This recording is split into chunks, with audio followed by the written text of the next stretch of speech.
berkat sukacita, berkat jasmani teristimewa, berkat-berkat rohani Tuhan.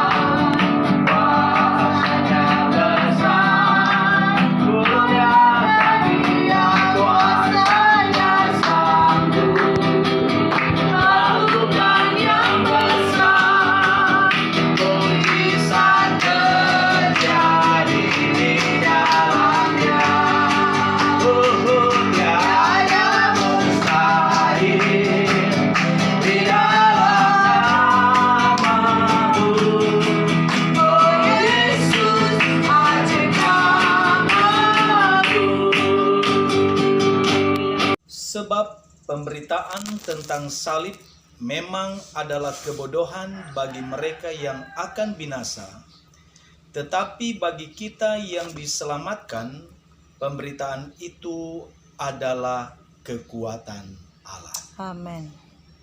Tuhan Yesus memberkati pemberitaan firman Tuhan yang akan menjadi renungan kita bersama-sama dalam rangka kita memperingati Paskah. Sangat penting untuk setiap kita sebagai umat Allah untuk memperingati Paskah. Mengapa demikian?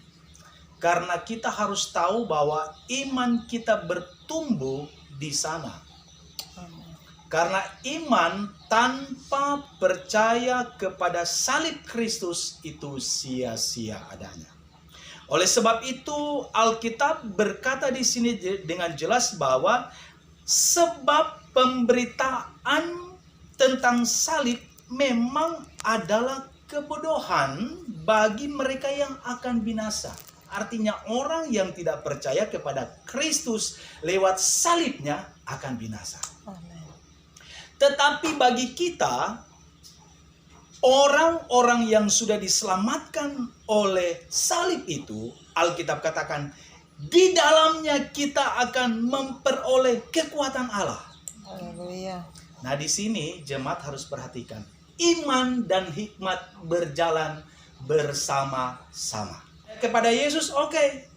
Tapi dalam hidup ini, pola hidup kita ini harus berjalan dengan hikmat daripada Tuhan, dengan kebijaksanaan yang daripada Tuhan.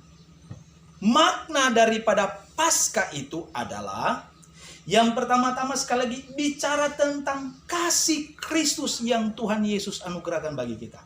Sehingga dalam Yohanes 3:16 kita sudah tahu kan ayat itu, ayat hafalan sudah ya. Karena begitu besar kasih Allah akan dunia ini sehingga dia mengaruniakan anaknya yang tunggal supaya barang siapa yang percaya kepadanya akan diselamatkan. Amin. Jadi manusia itu diselamatkan oleh kasih. Nah, kalau manusia itu diselamatkan oleh kasih Kristus, berarti manusia itu harus hidup di dalam kasih.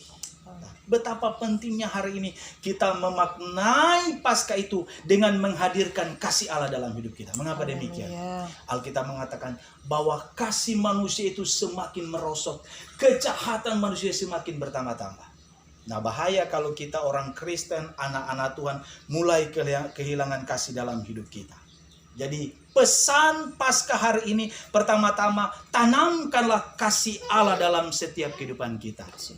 Mengasihi sesama satu dengan yang lain, itu Alkitab ajarkan. Suami istri kepada anak-anak, anak-anak kepada orang tua, kepada siapa saja. Tanamkanlah nilai-nilai kasih. Sekali lagi tujuan daripada Paskah itu tadi apa? Kasih. Yang kedua adalah keselamatan. Terakhir, makna Paskah itu juga berbicara tentang berkat Allah. Berkat di sini luar biasa, ada berkat kesehatan, berkat kekuatan, berkat damai sejahtera, berkat sukacita yang daripada Tuhan. Sebagai gembala tentu saja memberikan motivasi, memberikan spirit, mari kita terus berlindung, mohon terus pertolongan daripada Tuhan. Amen. Tuhan walaupun mengalami kesusahan, walaupun mengalami kesulitan, tapi Tuhan biarlah damai sejahtera-Mu enggak akan hilang dari dalam hidup kami. Dan kekasih-kekasih Tuhan, terimalah berkat dan anugerah dari Allah Bapa di sorga, cinta kasih sayang daripada Tuhan Yesus Kristus, persekutuan, pertolongan, penghiburan oleh kuasa Roh Kudus menyertai kita semua saat ini sampai hari Maranatha. Tuhan datang pada kali yang kedua mengangkat kerja yang sempurna. Di dalam nama Tuhan Yesus Kristus. Haleluya. Ramathe